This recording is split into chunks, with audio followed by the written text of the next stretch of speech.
மா வீட்ல என்ன சாப்பாடு? வேலைக்கு போனதான் சோறு, இல்லனா இல்ல. அதுக்கு நான் பட்னியாவே இருந்துருவேன். வாய் நம்ம இந்த நான் எத்தனை வரான் இவன்?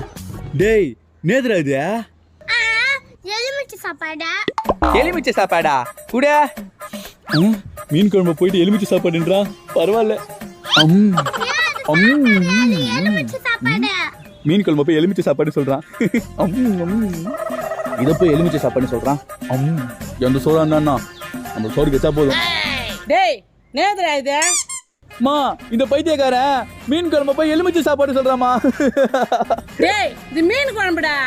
இல்லையா, இது எலுமிச்சை சாப்பாடுயா. எப்படி இது எலுமிச்சை சாப்பாடுன்ற? இந்த சாப்பாடை எலி சாப்பிட்டு மிச்சம் வச்சுச்சு. எலி சாப்பிட்டுச்சா? அதுதான் எலுமிச்சை சாப்பாடு சொன்னேன். எலி மிச்சம் வச்ச சாப்பாடா?